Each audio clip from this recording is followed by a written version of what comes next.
well. Sorry, let me check this one more time. In the meantime, Colin is back on with us. I know he hasn't been on in a while. What's up, y'all? Hi, Colin. What's up?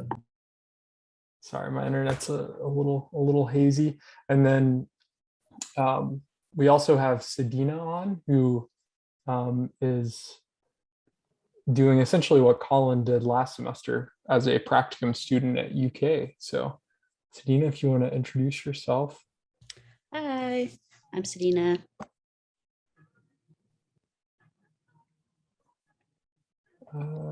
Let me see if I can get this to work.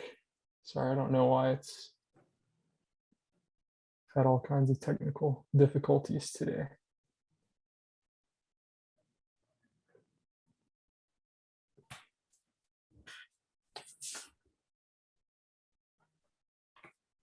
All right, so just a few quick things. So this is a pretty short presentation. It's similar to what we were doing last semester with Colin and Morgan. Actually, Kevin led one of the presentations, so Kevin for sure knows what's up. And these are, sorry, I'm trying to get my computer all set, and it is not working. Okay, there we go. But yeah, so these are topics from the Healthy for Life initiative from the American Heart Association.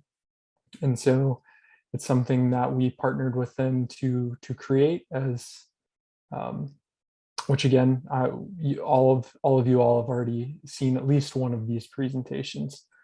And so today we're going to be talking about meal planning. And so again, we can keep it pretty casual like we normally do, keep it more discussion based. We'll go through and then we'll try to have a discussion towards the end. So we'll try to go through all the PowerPoint slides first, and then we'll sort of open things up for you all towards the end. I know that some of the things on here are for if you were doing this presentation in person, which we are not. So some of like the handout stuff we'll skip over. But yeah, so that is our general overview. And so just a quick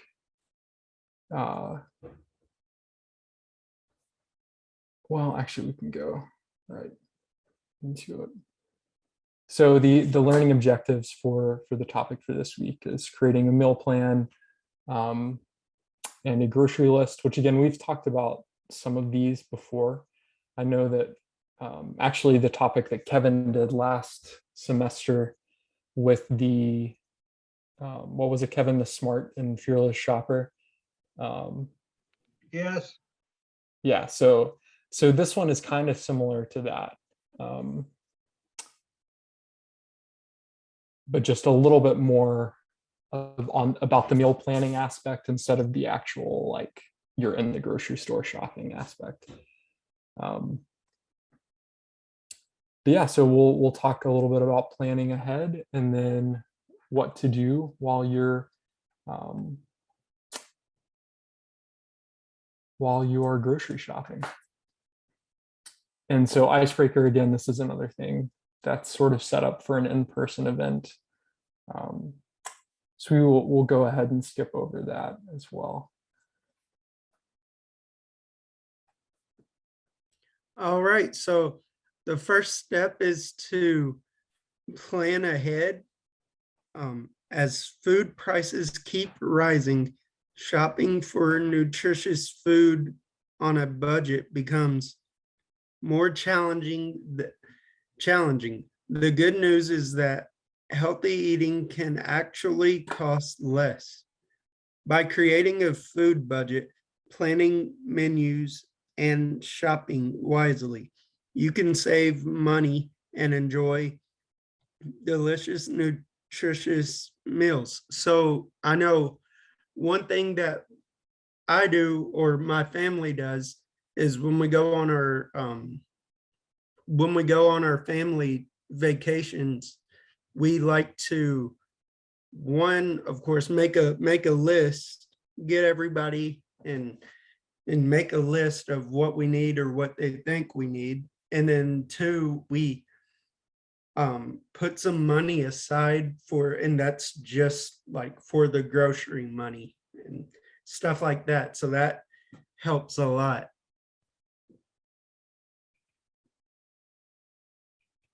And then when you're serving a new recipe for the first time, cook once and eat twice. When you're cooking, try doubling the ingredients to make enough for 2 meals. Use the recipe's suggested serving amount, 1.5 cups per serving, as an example, to divide up the finished dish so family members eat the right number of calories. Freeze what's left from what you've cooked to use for a future meal. What a great way to save time and money and reduce food waste. After you serve a new recipe for the first time, note on the recipe about how much food was left over, if there was any. I know that's something that me and my mom do a lot, is even though now she doesn't work 2 jobs, but we still do that a lot because we're usually always on the go. So it's nice to have something already made. Yeah, I'm in the same boat as you, Morgan. I actually just recently started doing this, and you don't have to worry as much like with like counting calories and all of that for something like this. I mean, you can of course do that, but I know for me, like cooking, like enough for one day at a time, it makes a huge difference, especially if it cuts a lot of time out. Whenever you can just pop something in the microwave that you already have. So this really saves a lot of time, but it also helps you like with the planning aspect of and knowing in advance like what you have and what you were going to be eating. So super, super helpful. Okay, so for plan your meals weekly, plan your meals each week and make sure to keep recipes, grocery lists, receipts, and coupons in one place to make your planning easier. Make a shopping list with specific details. Note the quantity needed for your recipes and which coupons you have. Going to the store without a list often means you're more likely to spend more money or impulse buy and waste time wandering. Know what you have in inventory your pantry each week. You may find it helpful to organize your list the same way that the grocery store is organized. For example, list all of your fresh produce items together and all of your frozen items together. Save receipts. Each week, compare what you spend to what you've budgeted, and then collect coupons. Finding what is on sale for the week can spark ideas about what to cook. Keep grocery store circulars or ads and check the front of your local grocery store for coupons. Find some way to note the items you have a coupon for. For example, put a star next to the item on your list, then you won't forget to use your coupon. And then boost your savings. Sign up for rewards / loyalty memberships at your favorite grocery stores. You'll automatically receive savings when your card or barcode is scanned at checkout. You'll get emails about special deals and specials too. Be sure to check out the wide variety of apps that can save you money on groceries. Most of them are free, each is set up differently, but they're all designed to save you money and time. These apps can allow you to virtually clip coupons and store them in the app turn photos of coupons into scannable barcodes you can use at checkout, alert you about price reductions and coupon expiration dates, enable you to share coupons with your family and friends, compare pricing by store for ingredients, direct you to the nearest grocery store with the cheapest price for a given ingredient, and create a grocery store list from a meal plan or recipe, and then send you cash back when you scan your receipts. Yeah, these are all like super helpful ways to save money. And you know, like in the moment, like just thinking about like coupons or some of this stuff, like it may not seem like a lot, but if you do these things, like especially with the apps about getting deals or even emails, which I know can be really annoying from, you know, if you just get emails constantly about, you know, savings and deals. But for grocery shopping, it can make a huge difference. And it really adds up over time, because this is something that you're doing most likely at least every week or 2 weeks. And so, you know, over the course of a year, you're going to save a lot of money if you are taking the steps to actually look at these prices and coupon sales and deals and things of that nature. And then again, it just also helps, like we were saying to begin with, you know, planning in advance and already knowing what you're going to get. And so while you're at the store, you can compare prices with store brand products. Might be more affordable, you know, like a Kroger brand. I don't know, like what's a Kroger brand thing of milk is going to be probably cheaper than the name brand milk, and it goes like that all the way down the line. And even with produce, with I guess the pre-packaged produce, I know it's really good, you know, obviously to buy the fresh produce, but even then you can get produce at a much cheaper rate. So then using coupons like we talked about, and compare the prices and nutrition facts. So a coupon may not always be the best deal or the healthiest option.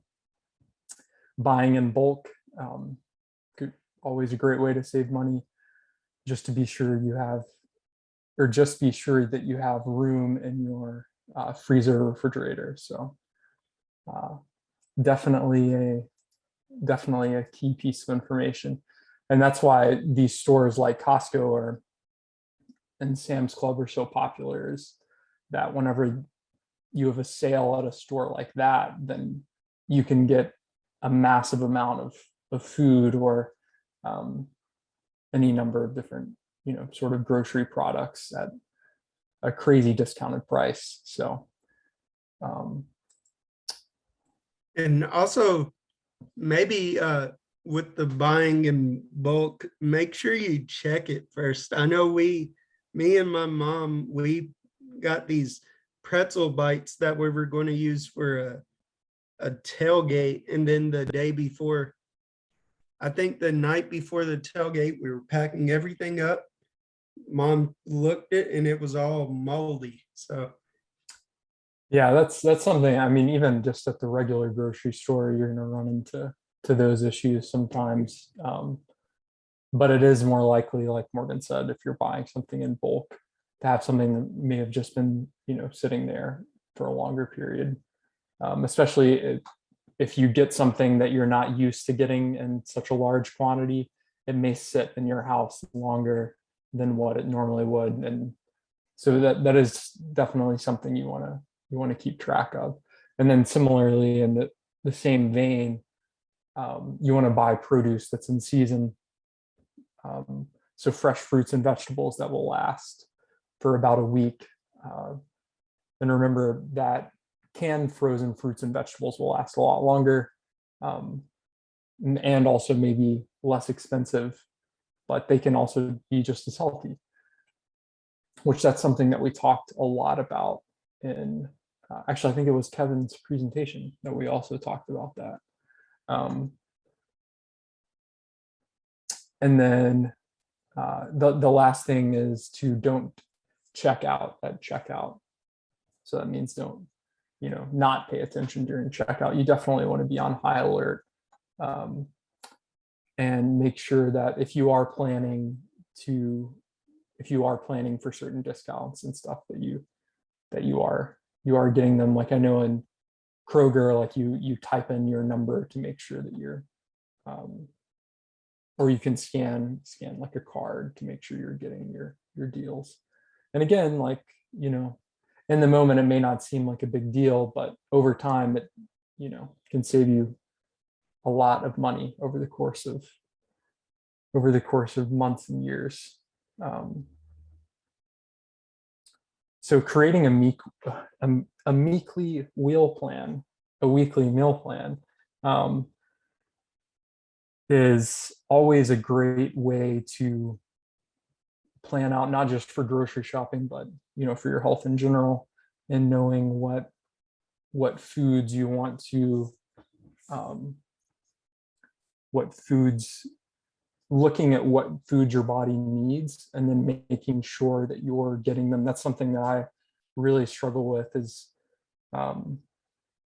like my big thing is getting enough produce in. I eat way too many carbs, so lots of bread and rice.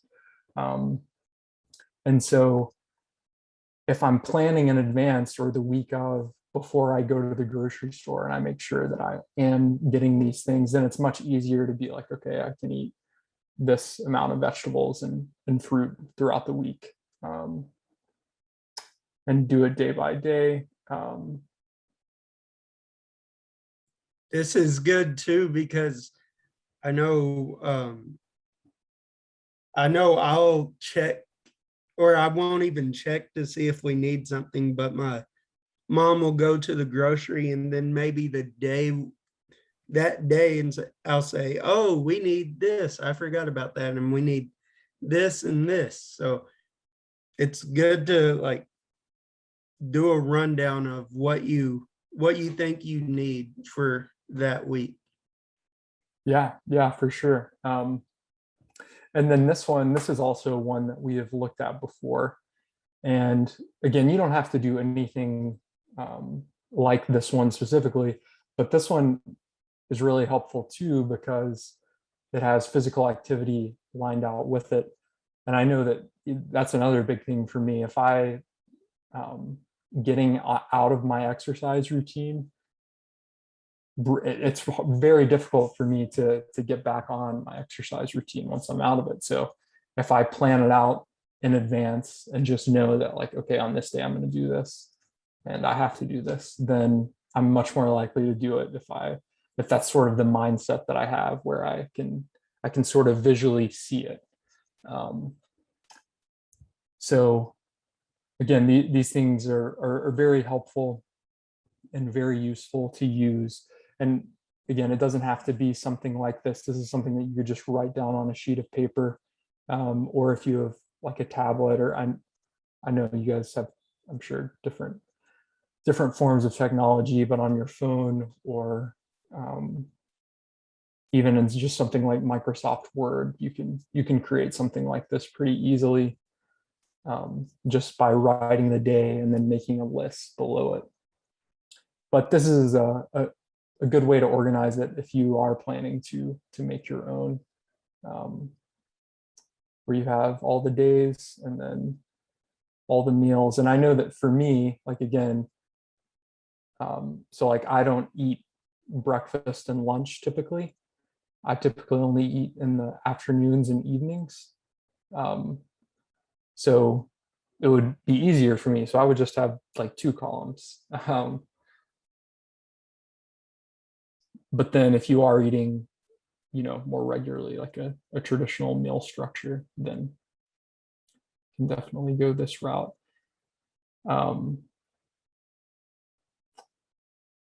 Sorry, I'm trying to, got some tech issues again. But here's a sample for the grocery list. And again, it does help to break it all out into categories. But again, this is something that you don't have to do. Like for me personally, I would not break it out into categories.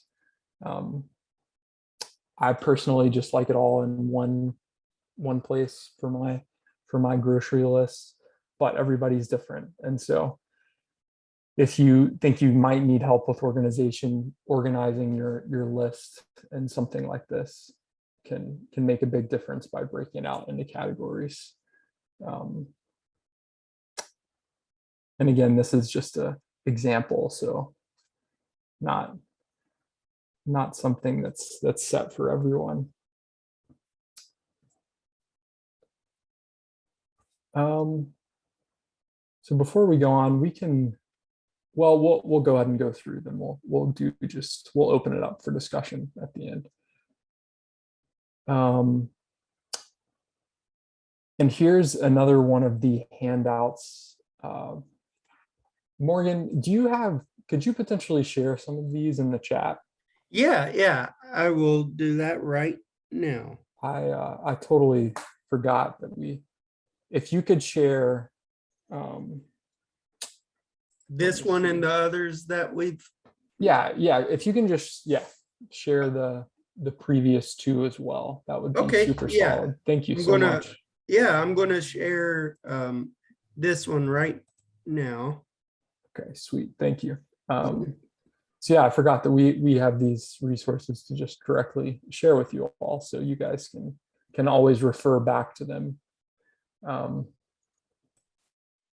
And again, this is just sort of a summary of what we've already talked about, but it has all the information in one place where you can look back and check later on. So this is super, super helpful. And so here's like a more, I guess, specific example of the grocery list. And as you can see, just more specific examples of the foods under each category. But this one breaks it out to where you can even mark the number that you need. Or like if you're getting produce, maybe you would write the weight in ounces or pounds or something. Or if you're, I guess it would just depend. Maybe you wouldn't do that because we aren't going to intuitively just know how much how much the produce weighs.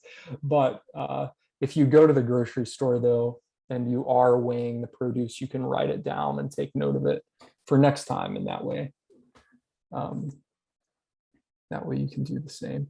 But yeah, again, super helpful.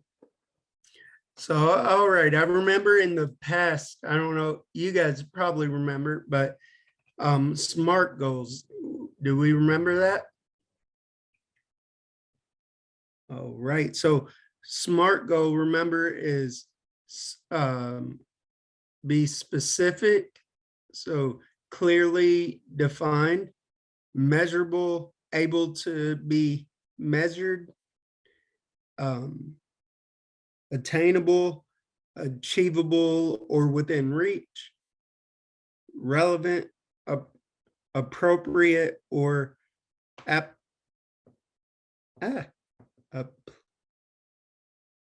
yeah, that word.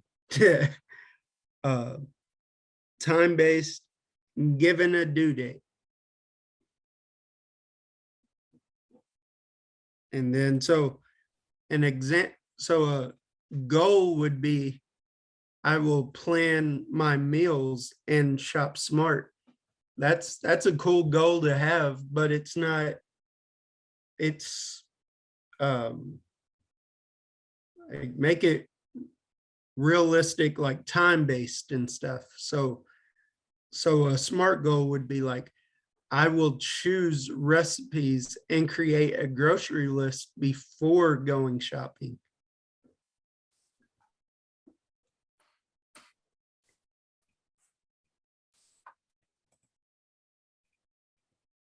Oh, and then this slide is meant to provide a visual cue to review the handout with participants open the PDF or link in a separate Oh, window. you're good, Morgan. You don't have Oh. to read that.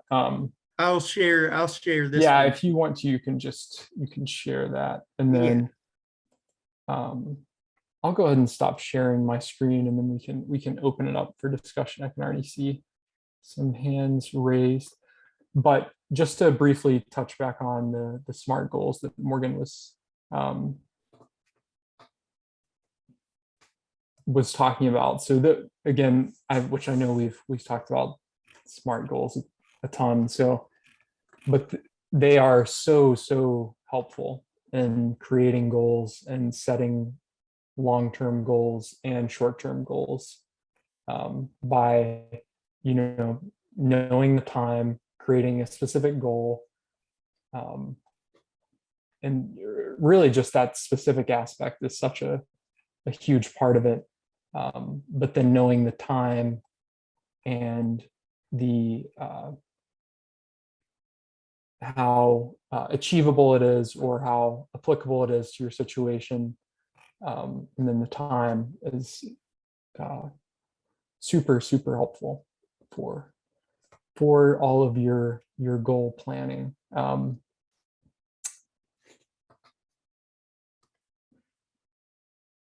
And then Colin just wrote in chat, you can always Google a template that fits your schedule too. And yeah, absolutely. There are tons and tons of templates out there.